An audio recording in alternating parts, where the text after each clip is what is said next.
Have you heard about the largest church in the world? The first service was March 3rd, 2008, with an attendance of over 300,000. The attendance is now over 2 million, and they conducted the first ever mass trance on March 17, 2008. What do they teach? Who you are requires no belief. Heaven is not a location, but refers to the inner realm of consciousness. The man on the cross is an archetypal image. He is every man and every woman. The leader's website teaches these lessons. My mind is part of God's. I am very holy. My holiness is my salvation. My salvation comes from me. Let me remember that there is no sin. Do not make the pathetic error of, quote, clinging to the old rugged cross, unquote. The only message of the crucifixion is that you can overcome the cross. Have you heard of this church? Or maybe its leader? Years ago, she denied Jesus is the only way.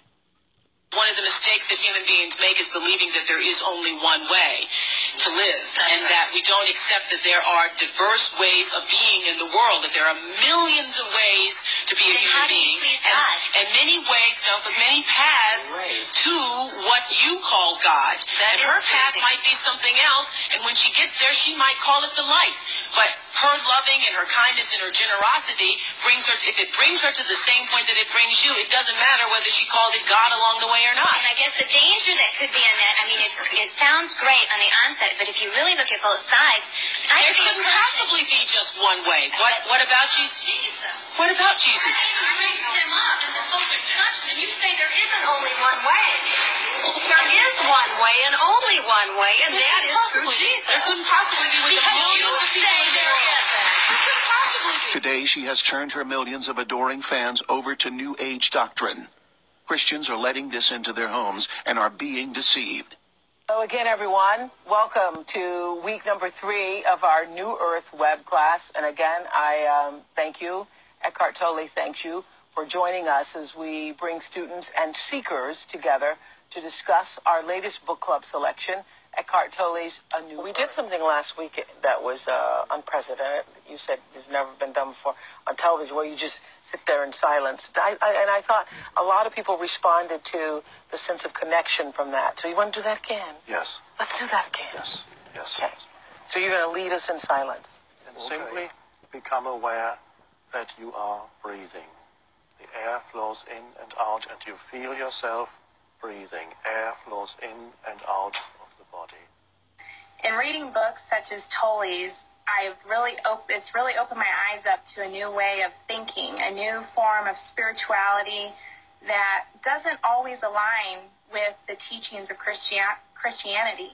So my question is to you, Oprah, how have you reconciled these spiritual teachings with your Christian beliefs? I've reconciled it because I was able to open my mind about the absolute indescribable hugeness of that which we call God. I took God out of the box because I grew up in the Baptist church, and there were, rules and, belief systems and doctrine.